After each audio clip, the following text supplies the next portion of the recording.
agaasimaha guud ee hay'adda dhawrista tayada Somaliland Maxamed Geedi Caynaanshe iyo wafdi hogaaminaya ayaa soo gaaray magaala ganacsiyeedka degmada Tog Wajaale waxayna kulamay xog wareysi la yeesheen maamulka magaala ganacsiyeedka Wajaale iyo sidoo kale maamulka waaxda kastanka ee Wajaale ujeedka socdaalka wafdigan ayaa salka ku hayay soo dheeynta badeecadaha iyo alaabaha ka soo galaya xuduudda u dhaxaysa Somaliland iyo Itoobiya si loo hubiyo tayada dalka Somaliland loo soo geliyo alaabteeda la hubo sidoo kale hay'adda dhawrista tayada Somaliland ayaa xafiis ku yeelanaysa gudaha magaala ganacsiyeedka degmada Tog Wajaale si shacabka ku dhaqan magaaladaas ay u helaan adeegyo tayadooda la hubiyay ugu waxa halkaasi ka hadlay agaasimaha guud ee hay'adda dhawrista tayada Somaliland Maxamed Geedi Caynaanshe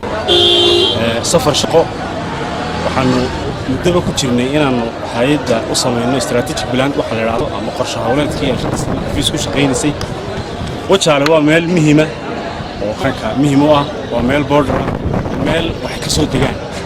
xafiiskan hay'adda dhawrista tayada waxyaalaha uu qaabisay yahay ayay qayb ka tahay in socdaaladayada iyo shaqooyinkayaga aan dardir gelino waxaanu u soconay saaka oo aan shaqadan qabanayna inaanu bal borderkaasi Itoobiya nooga yimaado aan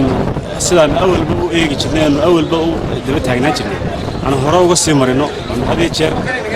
hawshaasi waxaan la kaashanaynaa madaxda degmada Wajaale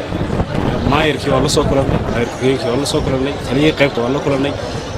kastamkiina waana hadda la joogno waa la soo kulanay iyaga laftirkooda waxaan isla garanay in waxa la wixii dadkii wax yeelaya ama waxa la wixii qaldan ee inaga soo galay Itoobiya inaanu gacan bir ku qabno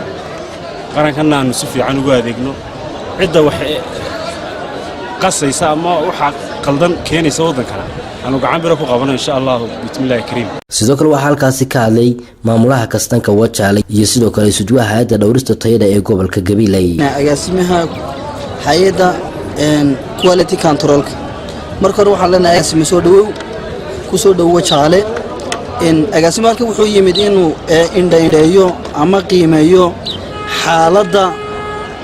hay'addu uga baahan tahay degmadan Wajaale gudoomiye waan kugu soo dhaweynaynaa Wajaale hay'adda quality control ka ee gobolka Gabiley waxaan runaantii aad iyo aad u soo dhaweynaynaa mas'uuliyiinta maanta ee heer qaran ah ee noogu yimiday gobolkii iyo degmada Wajaalaba si ay xogogaal iyo qaadasho ay ugu indhaynayaan arrimaha ka taagan xadka iyo alaabaha ka imanaya Itoobiya way la xaji telefishinka qaranka Wajaale.